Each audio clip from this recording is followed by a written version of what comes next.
السلام علیکم. احمد آفیشل یوټیوب چینل او فیسبوک پاڼې ته په خیر راغلی. دوستان یو ډیر په زړه پورې خبر در سره شریکوم.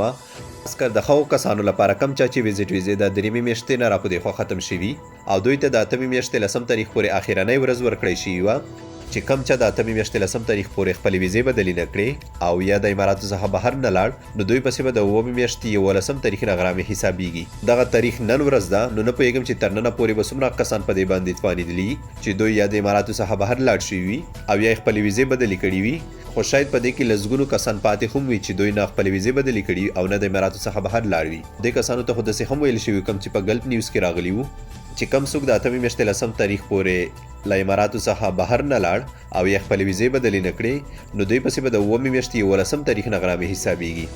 خو اوس کوم معلومات چې ما ترلاسه کړل د ویم ټویټر پاڼې څخه ورسره ګلف نیوز او خلیج ټایم کې هم دا معلومات راغلي دي چې کم چا ویزیټ ویزې د دریمې میاشتې اول تاریخ څخه راپدې خو ختم شوي دي دوی ته سر له سبا څخه یو میاشت نوره وخت هم ورکړ. دا وخت د دې په خاطر ورکړی شو تر څو دغه کسان یا د اماراتو څخه بهر لاړ شي او یا خپلې ویزې بدلې کړي. که په دې یو میاشت کې دوی هم په دې ونه توانېدل چې خپلې ویزې بدلې کړي او یا د اماراتو څخه بهر لاړ شي نو شاید دوی ته نوره وخت ورنه کړی شي.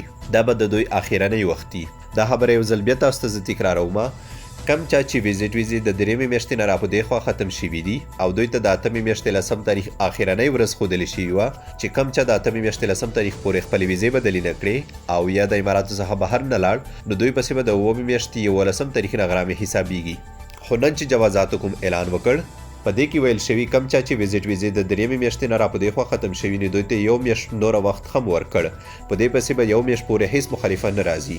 کم کسان چې ورخطا دي چې ما پسې به د نن شپې څخه مخالفه شروع کیږي نو دوی دې نه ورخطا کیږي ولې چې دوی ته یو میاشت نوره وخت هم ورکړی شو. نو دلته یو خبره ضرور کوم چې دلته دا نه دي مشخص شوي چې د دوبۍ ویزیټ ویزو ته دغه وخت ورکړی شو یا د ابوظبۍ ویزیټ ویزو ته. مطلب دا چې دلته مشخص شوي نه دي چې د کومې اماراتو ویزیټ ویزو ته دغه وخت ورکړی شو. نو د دې نه داسې معلومیږي کم چا چې د اماراتو ویزیټ ویزې دي مطلب واړه اماراتو کې چې د کم اماراتو ویزیټ ویزې دي هغې ته یو میاشت وخت ورکړی شو. که بیا هم په دې کې کوم بدلونونه راغلل تاسو احمد آفیشل یوټیوب چینل او فیسبوک پاڼه تعقیبوئ نو انشاءالله زه به تاسو په وخت خبروم. یو خو هسې نه چې تاسو ما په دې کې ملامت کوئ چې یو ورځ یو څه وایي او بله ورځ بل څه او په وټساپ کې خو ما لسګونو کسانو ته ویلي دي چې کوشش وکړئ د اتمې میاشتې لسم تاریخ څخه یا ویزې بدلې کړئ او یا د اماراتو څخه بهر لاړ شئ ولې چې تاسو پسې به د دې تاریخ څخه بعد د اووم میاشتې 11 تاریخ نه غرامې شروع کیږي. خو دا خبره ما د ځان څخه نه ده کړې او د اوس کوم معلومات چې ما تاسو ته خپاره کړل دا مې هم د ځان څخه نه دي خپاره کړي. زه چې کوم معلومات د ځینې ویب سایټونو او یا ټویټر پاڼو څخه لاسته راوړم نو په هغه کې خورا دقت کوم نو هغه هم د داسې سرچینو څخه وي چې هغه ډېرې معتبرې دي. نو الله دې وکړي چې تاسو ما باندې غوسه نه شئ او بله ده چې کم څوک زما ویډیو ګورئ نو تاریخ ضرور ورسره ګورئ چې کم تاریخ ویډیو ده هسې نه چې زما یو میاشت مخکې ویډیو تاسو ګورئ او وایي چې دا قانون خو اوس بدل شوی دی. نو زما ستاسو واړو څخه هیله دا ده چې کومه ویډیو تاسو ګورئ نو هغه تاریخ ضرور ورسره ګورئ ولې چې د متحده عربي اماراتو قانون ډېر زر بدلیږي.